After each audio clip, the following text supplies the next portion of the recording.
There is an old, unspoken rule in the Appalachian Mountains of the United States, a rule that locals swear by to stay alive. They say, if you hear your name called from the trees, no, you didn't.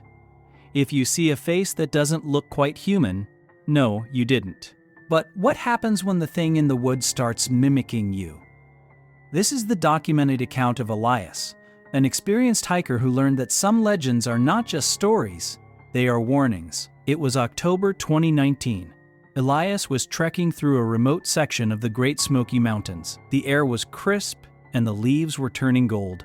It was a solo trip, just him, his pack, and the wilderness. The first day was perfect, but as the sun dipped below the jagged peaks, the entire atmosphere changed. The birds stopped singing. The wind died down to a dead chill. It was a silence so heavy, it felt like the trees were holding their breath, watching him. Elias was inside his tent by 9 p.m. That's when it started. A faint, melodic whistling. It wasn't a bird, it was a human tune. Someone was out there, in the pitch-black woods, whistling.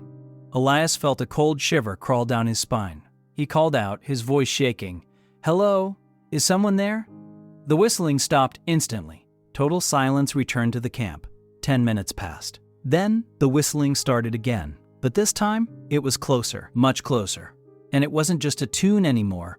The whistle was repeating the exact rhythm of Elias's words. "Helo? Is someone there?" Elias realized with horror, it wasn't a person. Whatever was out there was practicing how to sound like him. It was learning his voice. Then came the footsteps. Thud, thud. It was walking on two legs, slowly circling his tent. Elias gripped his knife, staring at the thin fabric of his tent wall.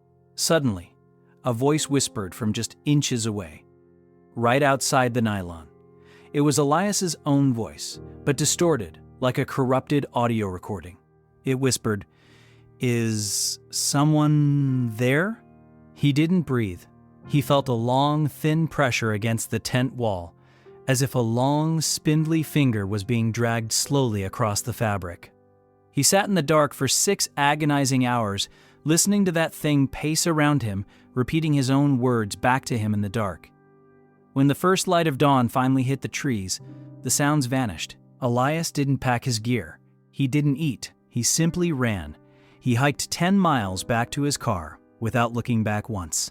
When he reached the trailhead, he threw his keys in the ignition and glanced in the rearview mirror.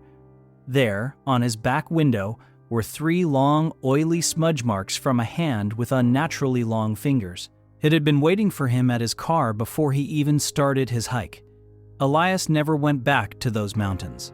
To this day, he can't stand the sound of whistling, because he knows the woods are not empty. And sometimes, the woods are looking for a new voice to steal. Stay safe out there, and if you hear a whistle in the dark, don't whistle back.